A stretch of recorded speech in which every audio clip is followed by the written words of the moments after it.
To welcome you all to Life and Ladder TV, the podcast that you have been waiting for.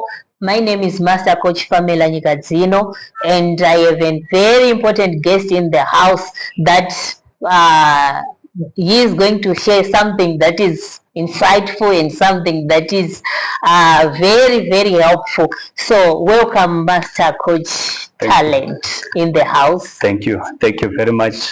Welcome, ladies and gentlemen, my dear friends and family, brothers and sisters. Welcome to the Life and Ladder TV. Wow.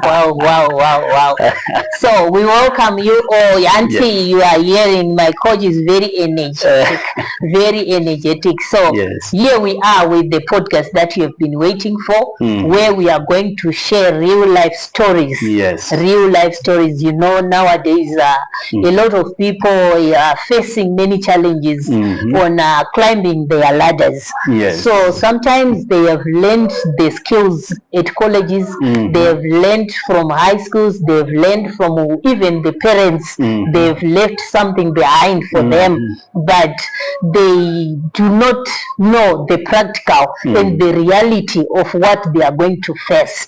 So in this podcast, we are going to address life issues that people are facing, so that we can pick you from where you are and where you want to reach.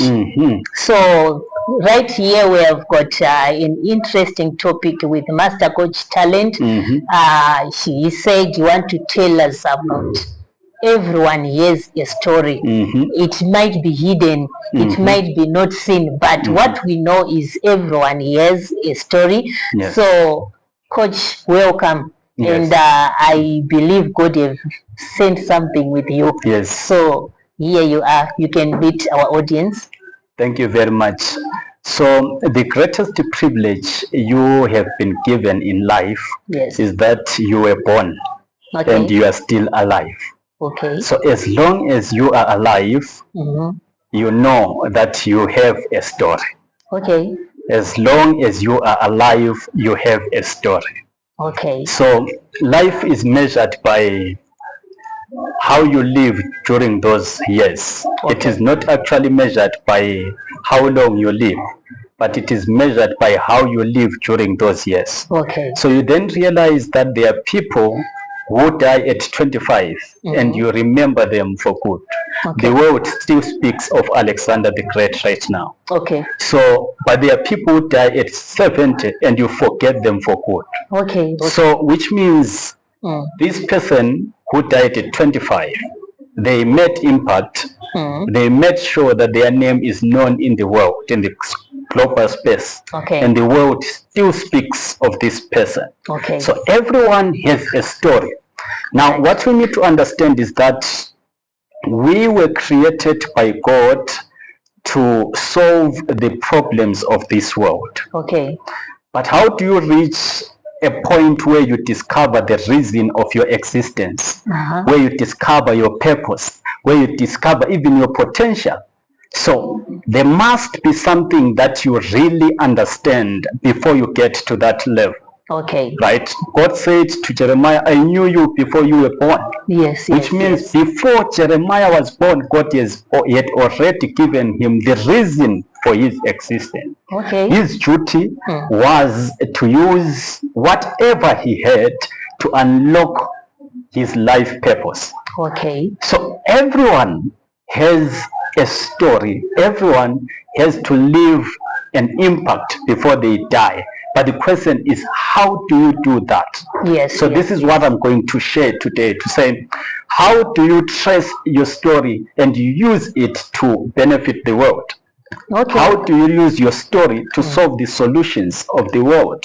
Okay. Instead of being solved as the problem, but you must solve the problems of the world. All right. Yeah. Now, number one, you must trace where you're coming from. You understand your background. You understand what affected you, what informs your blueprint, what informs how you think, what informs how you view the world. So it includes how you were born, where you were born, how you were treated when you were a child. Yes.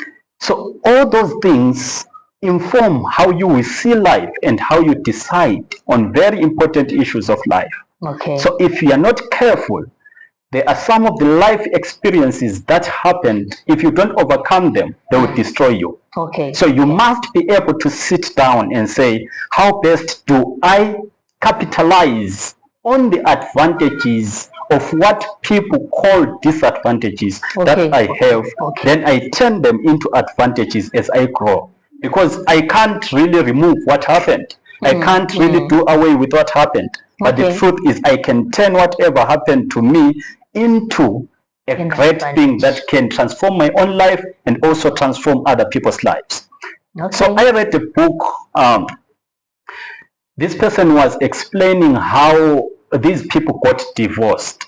So he said the wife was coming from a very poor family, was raised by a single mother who was struggling. So she could struggle to pay school fees and to do all sorts of things.